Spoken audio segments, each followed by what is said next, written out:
James, honey, did something happen to you?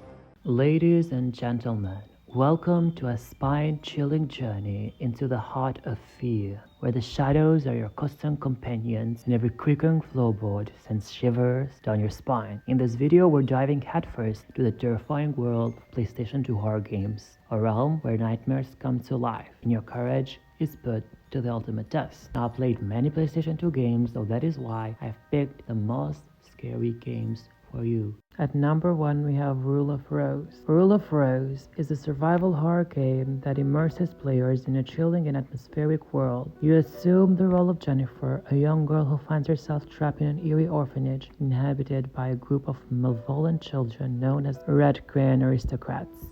Jennifer has brought a wonderful gift to the Aristocrat Club.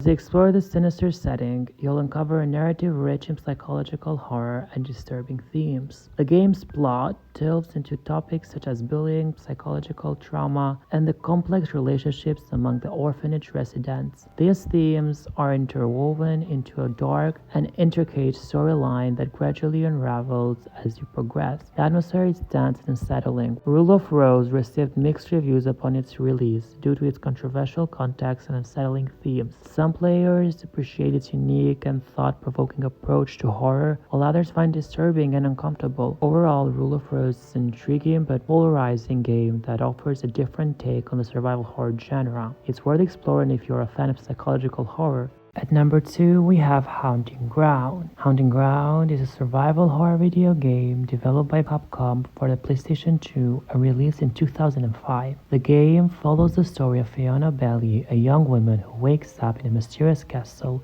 with no memory of how she got there. She is accompanied by a loyal Kenyan companion named Hui. The core gameplay of Hunting Ground revolves around exploring puzzle solving and invasion of enemies. Unlike traditional survival horror games, Fiona is not a combatant, and her primary means of defense is to hide and use her wits to outsmart pursuing enemies. Hui, her trusted dog, can be commanded to attack enemies, fetch items, and assist in solving puzzles. One unique aspect of the game is the panic mode system, where Fiona's fear level can increase, affecting her abilities and interactions with the environment. Players must manage her fear to avoid being overwhelmed by terror.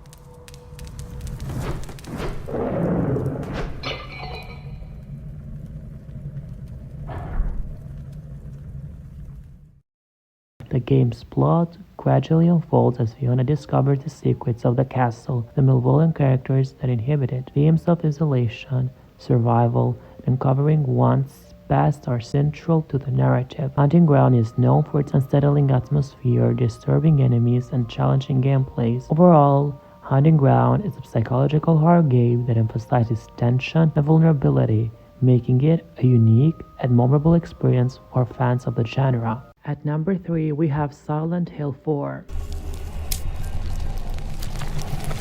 Silent Hill 4, The Room, follows the story of Henry Townshend, who finds himself trapped in his own apartment room 302 with the mysterious and nightmarish town of Silent Hill. As he attempts to unravel the mystery of his confinement, he discovers a series of supernatural and horrifying events that blur the line between reality and nightmare.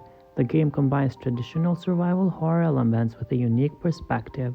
Unlike previous games in the series, a significant portion of the gameplay occurs within the confines of Henry's apartment. Players must explore the apartment and its surroundings, solving puzzles, battling supernatural entities, and uncovering the dark secrets of Silent Hill. Silent Hill 4 is known for its eerie and disturbing creatures designs. Also, Silent Hill 4 features a variety of grotesque and unsettling creatures. Here are some notable creatures you encounter in the game. First, we have victims. The humanoid creatures, often wrapped in straitjackets, roam the hallways of Walter's overworld apartment building. They are slow-moving but can be dangerous in groups. Their eerie appearance and disturbing sounds contribute to the game's unsettling atmosphere. Number 2, we have ghosts. The game introduces a unique mechanic where you encounter ghosts of previous victims of the apartment. These ghosts are often tied to tragic backstories, and some can be hostile, attacking Henry on sight. At number 3, we have Elaine's Head. As the game progresses,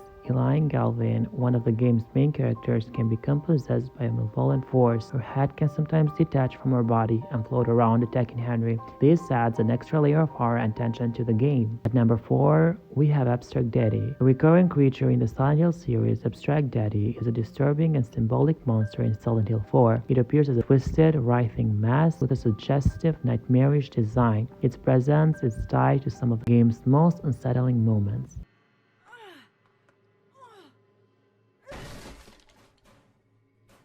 Number 5, we have One Truth. This is a both encounter near the end of the game. It's a grotesque, multi-limbed monstrosity that embodies some of the darkest themes of the story. Defeating it is a crucial part of Henry's journey. Next, we have Clock Tower 3.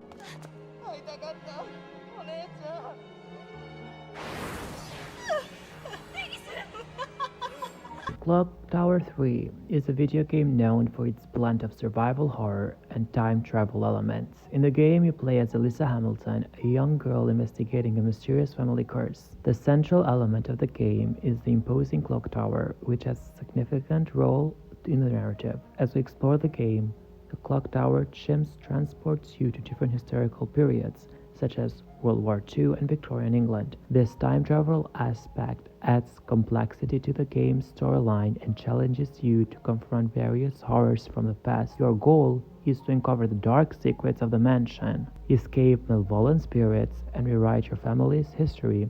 The clock tower serves as a haunting and ever-present reminder of the ticking clock, creating tension and urgency throughout the game. Also, in Clock Tower 3, there are several terrifying moments and encounters that can send shivers down your spine. We have the Stalkers. Throughout the game, you'll encounter various stalkers, each with their own horrifying appearance and unique abilities. These enemies can appear suddenly, creating intense moments of fear as you must find ways to evade or defeat them. Then we have Haunted Mansion. The eerie atmosphere of the mansion itself can be quite terrifying. Dark corridors, unsettling artwork, and mysterious noises contribute to a constant feeling of dread. But at 3, we have time-traveling horror. The game's time traveler mechanic means you can find yourself in different historical areas, each with its own set of chilling encounters. From ghostly soldiers in World War II to the eerie atmosphere of Victorian England, these time jumps add variety and fear to the game. These are just a few examples of the scary and suspenseful moments that Clock Tower 3 offers, making it a memorable and terrifying gaming experience. Then we have Coraline. Night Woman replied that she was Coraline's other mother. Coraline, An Adventure to Weird of Worlds, is an adventure game based on the film of the same name. It was released on January 27, 2009, in close proximity to the film's theatrical release. It wasn't only released in PlayStation 2, but also on Wii and Nintendo DS. The game's score was composed and produced by Mark Waters. Even though the game is not as good as the movie, it can definitely fill up because you feel like you're just Coraline. The graphics are not the best, but hey, at 2009, it's great, and since I've played it in 2023, it's currently great for me too. I can tell you this, you will have a lot of fun making and doing different kind of puzzles and just exploring the house of Coraline. You can see the pictures, you can try to count the doors, and there's just a different kind of way, a different kind of sense when you play the game that makes it worth playing. And definitely it has a scary factor because of the other mother, which is one of the most scary persons of the video games and movies for kids. So this is a must if you like horror games. Oh! Whoa! I saved the best at last. We have Silent Hill 2, which was made in 2009 and is a survival horror game developed by Team Silent, a group in Konami Computer Entertainment Tokyo, and published by Konami. The game was released from September to November, originally for the PlayStation 2. The second installment in the Silent Hill series. Silent Hill 2 centers on James Sunderland, a widower who journeys to the town of Silent Hill after receiving a letter from his dead wife informing him that she is waiting there for him. An extended version containing an extra bonus scenario born from a wish and other editions was published for Xbox in December for the same year. In 2002, it was ported to Microsoft Windows also. Silent Hill 2 received critical acclaim within the months of its release in North America, Japan, and Europe. Over 1 million copies were sold, with the greatest number of sales in North America. The objective of Silent Hill 2 is to guide the player characters James Sutherland through the monsters-filled town of Silent Hill as he searches for his deceased wife.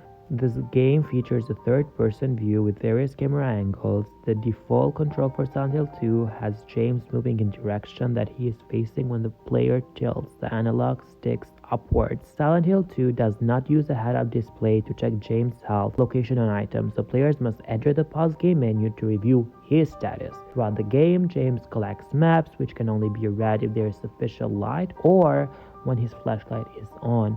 He also updates relevant maps to reflect locked doors, clues, and obstructions, and writes down the contact of all documents for future references. Much of the gameplay consists of navigating the town and finding keys or other items to bypass doors or other obstructions, with less focus on killing enemies. Occasionally, puzzles will be presented, often with riddles left for the player to interpret. The difficulty levels of the enemies and the puzzles are determined independently by the player before starting the game.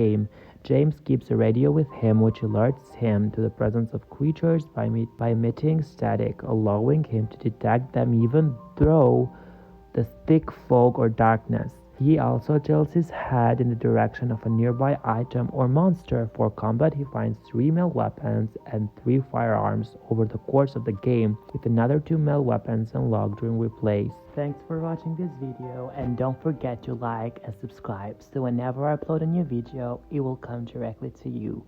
It means so much to me if you would hit that like button and comment a nice comment, because I'm here all for it. And if you have any ideas for videos, you can link them down below. Thank you and bye everyone. Happy Halloween.